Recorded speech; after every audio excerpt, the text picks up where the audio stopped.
అమెరికాలో ఉన్నాయి, చాలా కంపెనీలు యూరోప్లో ఉన్నాయి, ఇంకా చాలా చోట్ల ఉన్నాయి. అవసరం, ప్రతి దేశానికి అవసరమే. అయితే మనం ఆ సిస్టమ్ పెట్టుకోవచ్చు కదా అని చెప్పి ఒక ఫార్మా యూనివర్సిటీ కూడా పెడదాం దాంట్లో అని చెప్పి ఫార్మా ఇండస్ట్రీ తెచ్చినాం.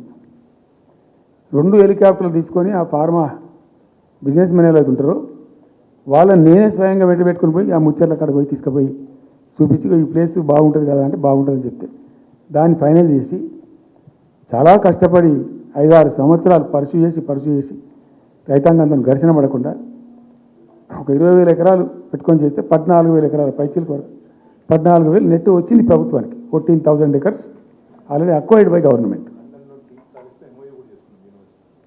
చాలా ఎంఓయూలు జరిగినాయి, అన్ని జరిగినాయి. మన లోకల్ వాళ్ళు రెడీ ఉండి అయితే పర్టికులర్లీ జీడిమెట్ల, చెర్లపల్లి వీళ్ళు ఏమన్నారంటే సార్ మాకు ఆల్టర్నేటివ్ స్థలం మంచిగా ఇస్తే మేము అక్కడికి వెళ్ళిపోతాం, ఈ బాధ మాకెందుకు, ప్రజలతో కూడా ఈ బదనాం ఎందుకు, ఆడ పెట్టుకుంటాం. పెట్టి కామన్ అఫ్లుయెంట్ ప్లాంట్స్ పెట్టి ఒక ఐఏఎస్ అధికారిని పెట్టి దాన్ని ప్రభుత్వ నిఘాలోనే ఈ రసాయనాలు వ్యర్థాలను ఇష్టం వచ్చినట్టు పెట్టుబడితట్టు పంపకుండా ఆ నియంత్రణలో జరగాలని చెప్పి పెట్టుకున్నది ఫార్మాసిటీ. దానికి ఎన్వైరాన్మెంటల్ క్లియరెన్స్ కూడా వచ్చింది. కేంద్ర ప్రభుత్వాన్ని ఒప్పించి ఎన్వైరాన్మెంటల్ క్లియరెన్స్ తెచ్చినాం.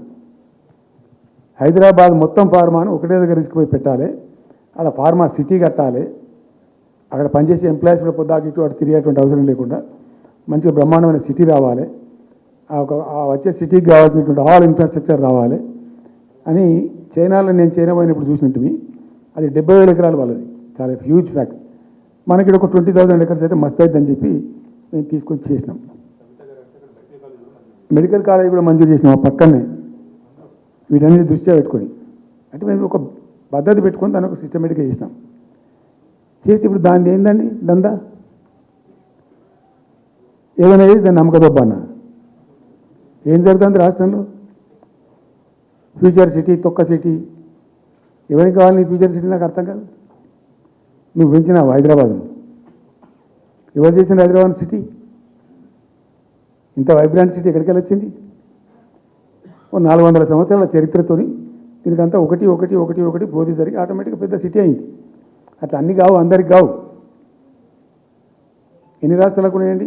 బెంగాల్ కలకత్తా ఉంది, మహారాష్ట్రకి ముంబై ఉంది, మనకు హైదరాబాద్ ఉంది, కర్ణాటకకు బెంగళూరు ఉంది, తమిళనాడుకు మద్రాసు ఉంది, ఢిల్లీ కోర్స్ ఢిల్లీ. వేరే రాష్ట్రాలకు లేవు కదా, 28 రాష్ట్రాలకు ఉండేవి. సో ఇంత మహానగరం నిర్మితమైంది.